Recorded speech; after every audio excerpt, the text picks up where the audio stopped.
बच्चों बच्चों BA third की 5th सेमेस्टर की ज्योग्राफी की ऑनलाइन क्लास में आप सभी का स्वागत है। बच्चों 2 चैप्टर पढ़ने के बाद आज की इस ऑनलाइन क्लास में हम चैप्टर नंबर 3 देखेंगे, विश्व के प्राकृतिक संसाधन यानी वर्ल्ड नेचुरल रिसोर्सेज। बच्चों इस चैप्टर में हम विश्व में मौजूद समस्त प्रकार के जैविक, अजैविक, नवीकरण योग्य, अनवीकरण योग्य संसाधन देखेंगे और संसाधनों के महत्व देखते हुए उनके संरक्षण के ऊपर बातचीत करेंगे। तो शुरुआत करते हैं बच्चों। सबसे पहले शुरुआत करते हैं प्राकृतिक संसाधनों का अर्थ क्या होता है और किस तरह उन्हें परिभाषित करते हैं। तो संसाधन वे समस्त चीजें होती हैं बच्चों जो मानवीय आवश्यकताओं को पूरा करती हैं। जैसे जिस कुर्सी पे आप बैठे हैं, यदि वो कुर्सी आपकी किसी आवश्यकता को पूरी करती है तो वो संसाधन है। जिस पेन से आप लिखते हैं, यदि वो आपकी कोई आवश्यकता को पूरा करता है तो वो संसाधन है। तो हर वो चीज जो प्रकृति ने हमें दी है, जो मानव की आवश्यकताओं को पूरा करती है, वो समस्त चीजें संसाधन है। चाहे वो खाने की चीज हो, चाहे प्रकृति में पेड़ पौधे हो, सभी जो आवश्यकताओं को पूरा करती है हमारी संसाधन के रूप में वर्गीकृत की जाती है। कोई भी वस्तु, पदार्थ, तत्व जिसका उपयोग संभव है, चाहे उसके रूपांतरण करके हो, चाहे वो जिस रूप में मिलती है उसी रूप में संसाधन कहलाता है। तो फिर किन्हीं उद्देश्यों, आवश्यकताओं और इच्छाओं को पूरी करने वाले साधन संसाधन कहलाते हैं। यदि हम संसाधन शब्द के शाब्दिक अर्थ को देखें, सं का मतलब होता है पुनः और साधन का मतलब होता है स्रोत, यानी वे साधन जो बार बार प्रयोग में लाए जा सके संसाधन कहलाते हैं। इन संसाधनों का उद्देश्य मानवीय आवश्यकताओं और इच्छाओं को पूरा करना होता है, इसीलिए इनको हम संसाधन कहते हैं। बच्चों संसाधनों का वर्गीकरण जब हम देखते हैं तो संसाधन मूल रूप से 2 प्रकार के मिलते हैं, प्राकृतिक संसाधन और मानवीय संसाधन। प्राकृतिक संसाधन वो संसाधन होते हैं जो प्रकृति प्रदत्त होते हैं, प्रकृति ने दिए होते हैं, और वहीं मानवीय संसाधन वो होते हैं जो मानव ने अपने कौशल से, अपनी तकनीक से उनका विकास किया होता है और मानव द्वारा निर्मित होते हैं। तो संसाधनों की यदि हम प्रकृति की बात करें, संसाधन किस प्रकार बनते हैं, तो संसाधन बच्चों मूल रूप से 3 तत्वों पर निर्भर करते हैं। सबसे पहला प्रकृति, मनुष्य, तकनीक, जिसका विकास संस्कृति से होता है। तो सबसे पहले आता है प्रकृति। बच्चों प्रकृति हमें बहुत सारी चीजें देती है, जिसमें खनिज है, वायु है, जल है, मृदा है, नदियां हैं, वनस्पति है। मानव अपनी आवश्यकता के अनुसार इन चीजों का प्रयोग करना चाहता है, उसकी इच्छा है, उसकी आवश्यकता है। तो मानव अपनी संस्कृति से तकनीक बनाता है और उस तकनीक के आधार पर प्रकृति द्वारा दी गई चीजों को वो अपने इस्तेमाल के लायक तैयार करता है। तो इस तरह संसाधन तभी बनते हैं जब प्रकृति उन्हें देती है, मानव की आवश्यकता होती है और मानव उनको प्रयोग करने के लिए अपने सांस्कृतिक विकास के आधार पर तकनीक का निर्माण कर लेता है। तो ये कुछ चीजें हैं जो पर्यावरण में साधन हैं, उनके प्रयोग के लिए हमें चाहिए, जिसमें प्रकृति हो। प्रकृति ने बहुत सारी चीजें दी है भौतिक पर्यावेश में। हमारे पास ऐसे संसाधन बनाने के इंस्टीट्यूशंस होने चाहिए, हमारे पास समाज होना चाहिए जिसकी आवश्यकताएं हो, जिसकी आवश्यकताओं को पूरा करने के लिए हम तकनीक बनाएं और तकनीक से हम उन संसाधनों का उपयोग करें। अब देखिए संसाधन जो है उसकी परिभाषा देश और काल में बदलती जाती है, यानी प्लेस और टाइम में उसकी जो डेफिनेशन है वो अलग अलग हो जाती है। कैसे? जैसे प्रकृति के जो सब जगह जो हमें चीजें मिली हैं वो सभी जगह समान रूप से संसाधन नहीं है। जैसे खनिज तेल है, यदि आप देखें तो खनिज तेल जब खोजा गया तो उस समय खनिज तेल एक कीचड़ के रूप में था। जो यूएसए में एक चरवाहे की कहानी आपने सुनी होगी कि वो जब चरा रहा था अपने पशुओं को तो उसे वो तेल मिला, लेकिन उस समय उस तेल की कोई यूटिलिटी नहीं थी। उसकी यूटिलिटी तब बनी जब हमने इंटरनल कंबस्शन इंजन खोज लिए। उसी तरह वायुयान के आविष्कार से पहले एल्यूमिनियम जो एक हल्का मेटल है उसकी इतनी ज़्यादा महत्व नहीं थी, आज उसकी महत्ता बहुत ज़्यादा बढ़ गई है। उसी प्रकार किसी भी वस्तु के कार्य करने की क्षमता समय के साथ बदल जाती है और उसकी महत्ता भी बदल जाती है। जैसे 30 साल पहले या 50 साल पहले यदि हम दामोदर नदी घाटी की बात करें जो पश्चिम बंगाल में है या छोटा नागपुर के पठार के पास है, ये बाढ़ लाती थी। इसी तरह टेंसी नदी वैली है, बाढ़ लाती थी। हुआंगहो नदी है, बाढ़ लाती थी। यहाँ पर हजारों लाखों लोग मरते थे, लेकिन जब से इनका प्लानिंग कर ली गई है, रीजनल प्लानिंग के बाद ये नदियाँ एक संसाधन के रूप में उभरी हैं। इन नदियों ने इन क्षेत्रों के विकास में एक अहम भूमिका निभाई है। इसी तरह पवन चक्की के आविष्कार से पहले जो पवन थी वो उस तरह से हमारे लिए आर्थिक संसाधन नहीं थी जिस तरह से वर्तमान में है।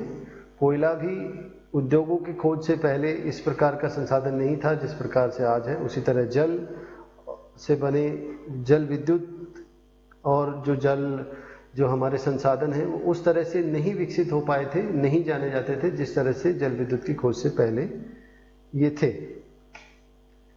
इस तरह हम यदि देखें तो आर्थिक विकास में संसाधनों का बहुत महत्वपूर्ण योगदान होता है।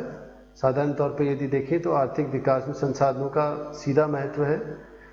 जिस जगह आर्थिक संसाधन अधिक मिलते हैं वहाँ पर विकास की संभावनाएं अच्छी होती हैं। साधारण तौर पर ऐसा देखा गया है कि अधिक संसाधनों वाले क्षेत्र विकास की दौड़ में आगे होते हैं। यहाँ मैंने शब्द लिखा है साधारण तौर पर, जनरली।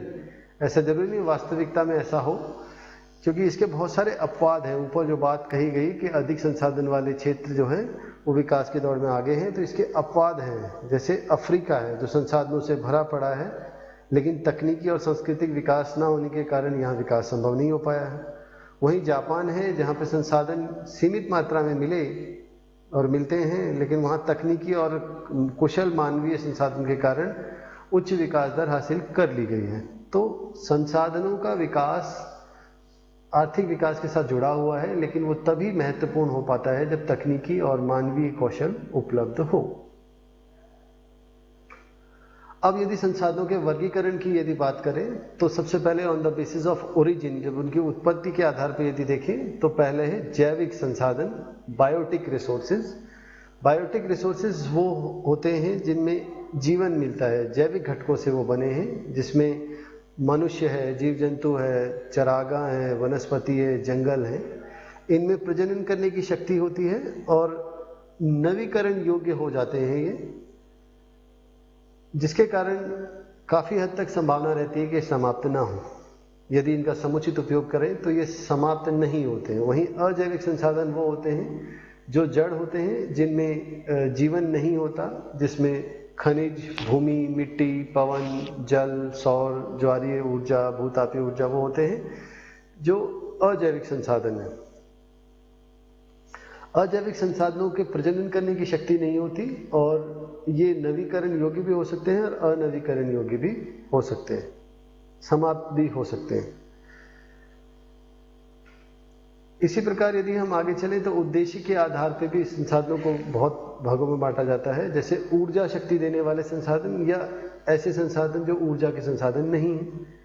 अब ऊर्जा के संसाधन परंपरागत संसाधन हैं जिनका हम प्राचीन काल से प्रयोग करते आ रहे हैं, जैसे लकड़ी है, कोयला है।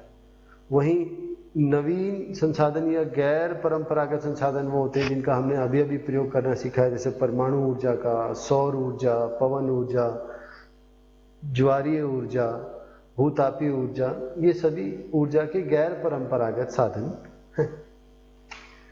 यहाँ एक एग्जाम के लिए बहुत ही महत्वपूर्ण प्रश्न आता है, renewable resources and non renewable, समाप्य संसाधन, असमाप्य संसाधन, या जिसको नवीकरण योग्य और नवीकरण अयोग्य संसाधन कहते हैं। तो सबसे पहले समाप्य संसाधन वो देखें। ये वो संसाधन है जो बच्चों प्रयोग के बाद पुनर्स्थापित नहीं किए जा सकते, इनका सीमित मात्रा में मिलते हैं, इनको बनने में हजारों लाखों साल का समय लगता है। यदि एक बार समाप्त हो गए तो इनका बनना मुश्किल होता है या बहुत लंबे समय बाद बनते हैं, जैसे लोहा, कोयला, पेट्रोलियम। वहीं नवीकरण योग्य संसाधन या असमाप्य संसाधन वो संसाधन होते हैं जिनका एक बार खत्म भी हो जाए तो भी वो दोबारा बनते रहते हैं। यदि समुचित सही मात्रा में इनका प्रयोग किया जाए तो ये फिजिकल, केमिकल और बायोलॉजिकल प्रोसेसेस से दोबारा बनते रहते हैं। जितने हैं उतने दोबारा बन जाते हैं। जैसे मनुष्य है, पशु है, वन है, जल है, पवन है, सौर ऊर्जा है, ये सभी नवीकरण योग्य संसाधन होते हैं। आज सूर्य से ऊर्जा जो मिल रही है हम उसका प्रयोग कर लें तो वो कल दोबारा आ जाती है। उसी तरह ज्वारीय ऊर्जा जो है, आज ज्वार से जो ऊर्जा मिल रही है हम यदि उसका प्रयोग कर लें तो वो फिर से ज्वार आता है तो फिर से उत्पन्न हो जाती है। तो इस प्रकार नवीकरण योग्य संसाधन जो है इनमें रिन्यू होने की शक्ति होती है, ये थोड़े समय में अल्पकाल में ही दोबारा से उत्पन्न हो जाते हैं। अब यदि हम स्वामित्व के आधार पर संसाधनों को देखें तो कुछ संसाधन ऐसे होते हैं जिनको हम व्यक्तिगत संसाधन कहते हैं।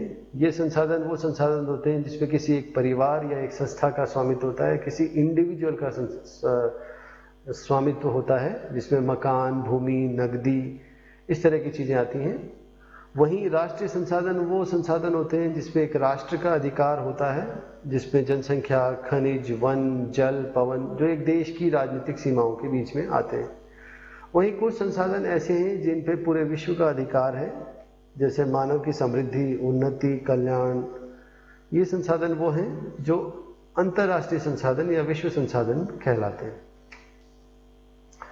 अब बच्चों, यदि आप देखें तो हमारी धरती पर बहुत सारे संसाधन मिलते हैं, लेकिन ये संसाधन मानव की आवश्यकताओं से कम है। मानव की असीमित आवश्यकताएं हैं, जबकि जो साधन है, संसाधन है, वो बहुत ही सीमित है।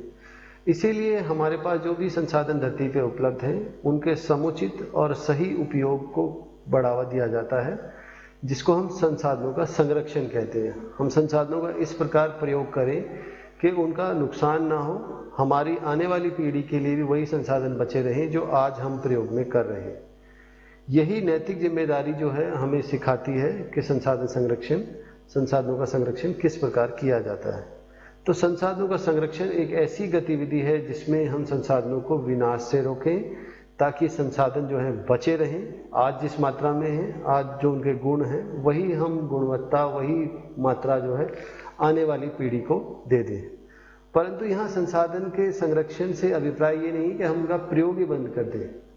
हम उनका प्रयोग करते रहें, लेकिन व्यवस्थित रूप में उनके रख रखाव की जिम्मेदारी, उनके देख रेख की जिम्मेदारी, उनको बढ़ावा देने की जिम्मेदारी, समुचित प्रयोग की जिम्मेदारी मानव के ऊपर है, क्योंकि संसाधनों का संरक्षण ही संसाधनों का विकास और उनको उत्पन्न करना होता है। व्यवस्थित अध्ययन करने के बाद के संसाधन क्या होते हैं, कितने प्रकार के होते हैं, संरक्षण क्या होता है, आप सभी के सामने स्क्रीन पर कुछ प्रश्न आ रहे हैं। आप सभी को इन शॉर्ट आंसर टाइप और लॉन्ग आंसर टाइप जो क्वेश्चंस हैं, इनको आपको अटेम्प्ट करना है अपनी कॉपी में, और साथ ही साथ ये कोशिश करनी है कि इनका व्यवस्थित आंसर लिखा जाए। जब भी कभी हम प्रोजेक्ट्स के रूप में आपसे रिक्वायरमेंट करेंगे तो आपको ये प्रोजेक्ट के साथ सबमिट कराने हैं, तो आप अपनी कॉपी में करते रहें। जो शॉर्ट आंसर टाइप है वो 250 शब्दों तक, और जो लॉन्ग आंसर है वो 500 से 1000 शब्दों तक आपके इनके आंसर लिखने हैं। व्यवस्थित आंसर लिखें, जहाँ डायग्राम आवश्यक है वहाँ डायग्राम भी बनाएं। तो बच्चों, इसी के साथ ही आज की क्लास में इतना ही। आप सभी का धन्यवाद। आपके यदि कोई प्रश्न है, कोई सुझाव है, तो आप इस ईमेल आईडी पर मेरे से जुड़ सकते हैं और आपके प्रश्न जो हैं वो आप पूछ सकते हैं। इसी के साथ ही साथ हमारा जो कॉलेज का व्हाट्सएप ग्रुप है, उसके माध्यम से भी आप अधिक से अधिक प्रश्न पूछ सकते हैं, ताकि आपका ज्ञानवर्धन हो। आज के लिए धन्यवाद बच्चों। Thank you.